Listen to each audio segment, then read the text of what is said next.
Au même moment, un duo pas encore casqué est sur le point de révolutionner la musique.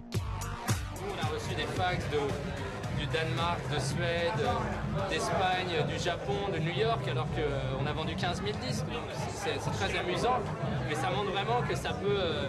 Il y a à la fois un public et à la fois des gens qui sont intéressés par cette musique partout. Et qu'on peut vraiment atteindre en faisant des trucs dans sa chambre, atteindre des gens à l'autre bout de la Terre. En 1997, Daft Punk sort son premier album Homework et connaît un succès mondial. Ils optent pour un anonymat total et imposent leurs règles aux majors de l'industrie musicale. Maintenant, on arrive à une époque où l'industrie musicale, elle est ouverte à tous. Il faut que tout le monde se lance là-dedans parce qu'on a trop eu l'habitude d'avoir des produits finis de merde qui nous cassent les couilles, mais pas pour longtemps. Et effectivement, dès 1998, le raz-de-marée Daft Punk emporte tout sur son passage. Ça, c'est un de mes souvenirs les plus forts de respect. C'était quand les Daft ont sorti Stardust. Sven Love jouait aux platines, Thomas arrive avec son test pressing.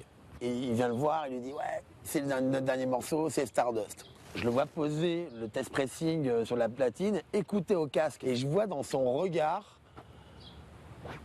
genre le mec sur le cul, quoi. Il lance le morceau, et il y a un gimmick qui fait « Ooh, baby », et ça commence comme ça. Personne dans le club n'avait entendu ce morceau. Les gens, ils ont tous gueulé en entendant les premières mesures de ce morceau, en levant les bras, et ils l'avaient jamais entendu, quoi.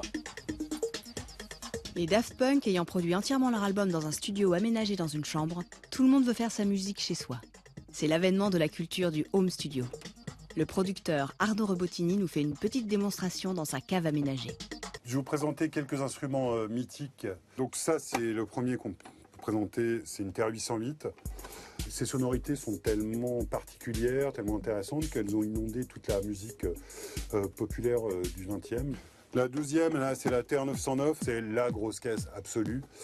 Donc inévitable, le son de la techno, les charlets aussi, énormément, aussi bien dans la house, la dance. Donc ça, c'est la mythique TB303 qui est le son de l'acid house. Sans ça, il n'y aurait même pas eu d'acid house.